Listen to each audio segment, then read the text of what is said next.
Hello everybody and welcome to this week's episode of It Takes Grit. Yes, today we are talking about finding your passion.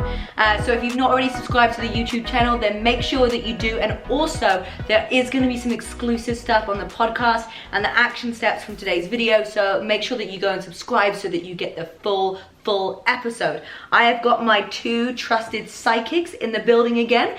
So we are going to get started. I'm going to put this on.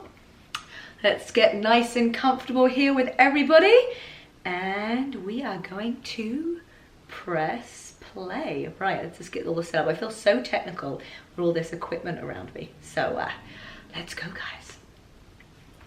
Hello everybody and welcome to It Takes Grit. Finding your passion. Oh yes, and if you haven't already noticed, I have got a little bit of a sexy husky voice going on today, so you're welcome. You get to hear me. I've been at so many conferences talking and very busy traveling, so I've lost my voice. I've just been resting it for the last 2 days, which is very challenging because I'm constantly talking to people and I'm constantly the conversation starter. So it's been quite a challenge, but I wanted to make sure that I got this podcast out, even with a little bit of a sexy voice in there as well. So enjoy today's episode. So we're going to talk about finding your passion. And I really love this topic, and it's something that, funny enough, I am passionate about. And so many of you commented on my Instagram, Rebecca-Louise Fitness, about the types of videos and the types of podcasts that you wanted to have for this year. And so if you have not already gone and commented on, Rebecca-Louise Fitness, Instagram or Facebook, make sure that you do, because I read everything. So if there's something that you're struggling with, something you want me to cover, please go ahead and comment there. And finding your passion kept coming up. And I wanted to go through my life story about all of the different types of jobs that I have, and you're going to laugh at some of these. And then what I did to really find what my passion was, and how we're going to touch upon this, excuse me, we're going to touch on how you can make your passion into your life and into your purpose and into your job. So let's talk a little bit about the things that I have done before. Oh my goodness, what a list I have. Excuse me, I'm going to cough a little bit throughout this, so you're just going to have to bear with me. So, I'm going to get some water right now.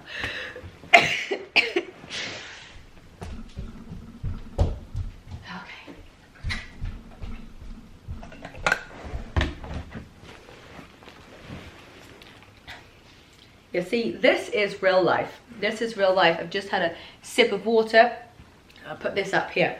Okay, so let's talk through about what I've done as a job. So when I was a teenager, so around 13, 14, I had a paper round. So I don't even think they have paper rounds anymore. So basically you would get all of these different adverts and you'd have to put them into actual physical newspapers and you would go and deliver them at people's houses. I know it's crazy that that was actually a job, and now people just put adverts on Facebook or YouTube or whatever. But back in the day, they had people like me that hand delivered them. And the crazy story is that I think my dad actually took over my brother and I's paper round because we became so busy with football and soccer and netball and hockey, all the different sports we were doing, but we didn't want to give up the paper round because it was actually really hard to get, so my dad took it over. So thanks, Dad, for helping us with our paper round. I then did a lot of babysitting. This was a great job for me because I was able to go around people's houses, look after their kids, and also do homework at the same time. So I loved doing that. Now, I was a waitress for about 3 weeks, but I wouldn't say it was like, it's hard to actually say if it was 3 weeks because it was just 3 Sundays that were over 3 weeks. So I'm not sure if you can actually count that. I don't know if you can count that.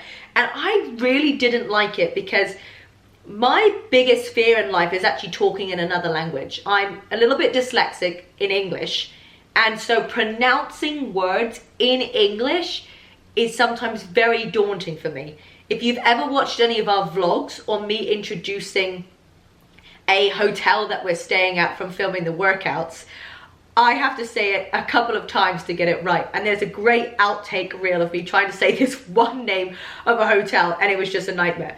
So for me, in this job as a waitress, you had to go outside into this big lawn and say the person's last name, say the person's surname.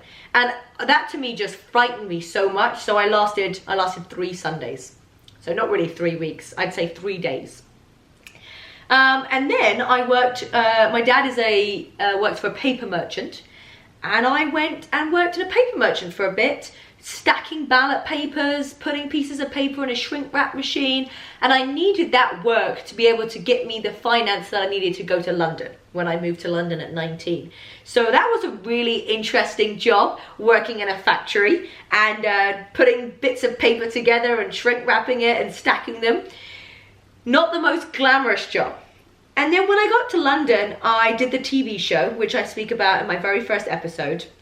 And when I got to London, after the TV show, I started working for a bank. I worked for Citigroup Investment Bank in Canary Wharf. And it was just a job to get me started, get me set up in London. And I worked there for about 9 months. But the manager, oh my goodness, she was not a very nice human being. Well, she definitely wasn't to me. And I feel like it was almost borderline, looking back now, kind of bullying. I remember this one time, and we worked in corporate actions, which I don't even know anything about, but that's what I did. And basically, when a company does a stock dividend or changes its name, it comes into this folder. And at the end of the day, this manager of mine, she had like a stack of these folders that she had to close. And I didn't want to add to it because it was like 5 o'clock in the afternoon. I could have just given them to her tomorrow. I didn't want to like add more work to her. She sends me this email. Check this out. She sends me this email saying, can you actually pass me the files so I can actually close them?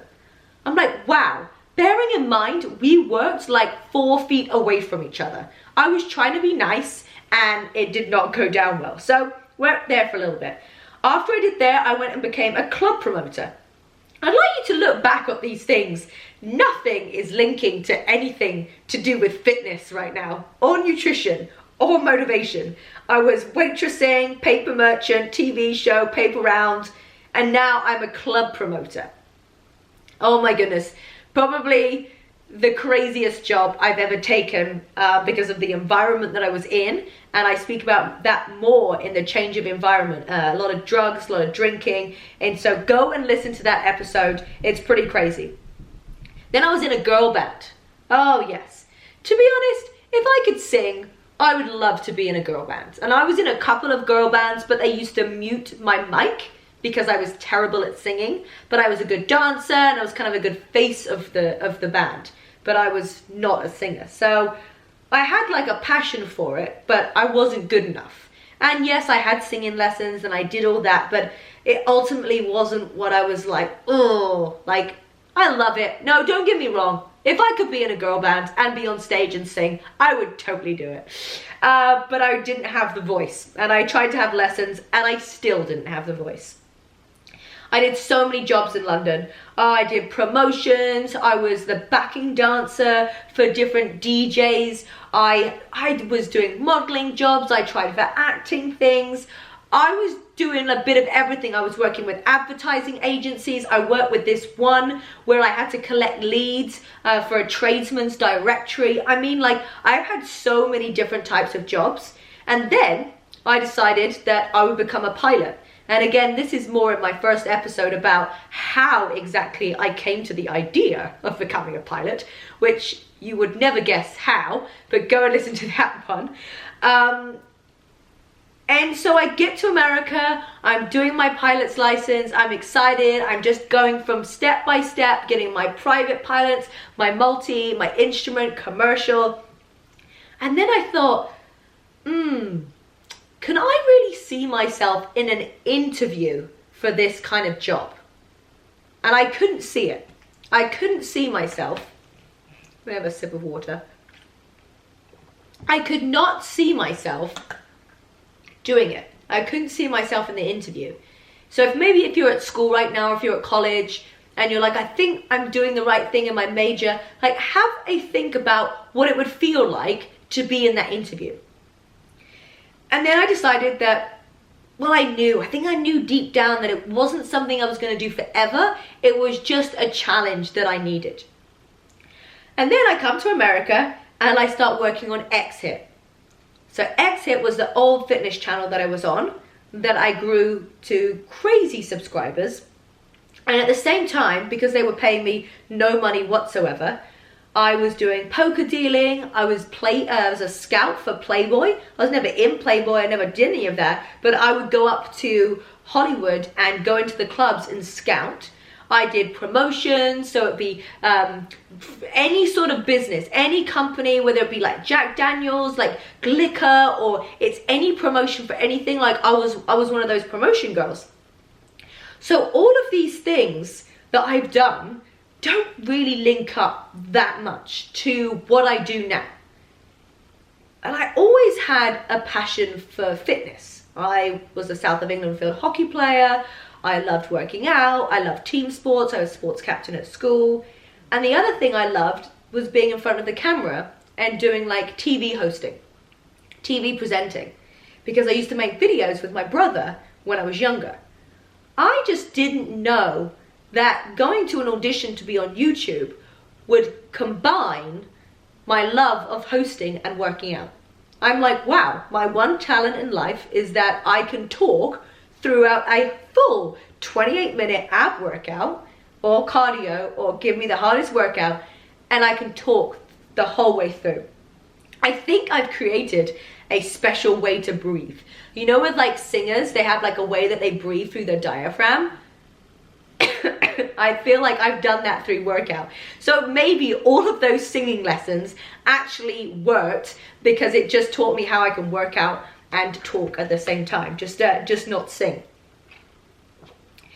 So all of those things led me to become a business owner, and a business owner in something that I absolutely love. And it is my passion. It is my passion of what I do now. I started with the fitness. I started, with the presenting. And really my whole goal was always to be a motivational speaker, to help people. And I feel like that's in the space where I'm at right now, which is really crazy, where all of these things have linked to the path. So I'm going to let you into a couple of secrets about that past and about all those different jobs. And it's funny, Corey, my boyfriend, he's had 2 jobs. He's had 2 jobs in his whole life, and he looks at mine, he's like, oh my goodness, you have done something of everything. And it just took me longer to find my passion. Corey knew what he wanted to do, but I didn't. And so if you're out there right now, you're like, maybe you love what you do, but maybe you're looking for something more, or maybe you're like, I have got no idea whatsoever. I'm gonna give you a couple of action plans. I keep saying that, action plans. I'm gonna give you an action plan. I like the word actions, I think that's why. On what it's gonna take for you to find your passion and how you find that. So for me, looking back, and this is how I felt, I never wanted to get stuck. I never wanted to feel stuck in a 9-to-5 or something that I wasn't passionate about. So I think that's why I changed so much, and I've tried a variety of things because I didn't want to get stuck. I'm not gonna lie, there was times when I'm totally lost. I've been working in Citibank investment bank. I was very, very lost. I was definitely confused because I'm like, I am trying all of this stuff and I still haven't found my thing. Like, why have I not found my thing yet? So if you're confused, if you're unsure, if you're lost, maybe you have anxiety right now. That was me too. Raise your hands if you had that. I've had that. About all these things. I've had all the things. So don't, wherever you are right now, go, oh, like, I don't know if I found my passion. Like, what if I haven't found it? What if I'm doing what I am right now and that's not what it is? And by the way, it does not matter what age you find your passion and you create it and turn it into your purpose. That doesn't matter. The goal is to find it. right? The goal is totally to find it. So don't think that your age defines if you can start your passion or if you can start your purpose. That really doesn't matter. So I just want you guys to know that I've been through that. I've been through those areas in my life where I'm like, what am I doing? How am I doing this? I feel stuck. I can feel confused. And these are the things that I did that allowed me to be in the position I am right now, to have found my passion, to have found my purpose, and to be making a business from it. Because at the end of the day, like, we need to be able to create a business around our passion and our purpose. So the first thing that I want you to do, whatever age you are, is you're going to try a bunch of things. You're going to try a bunch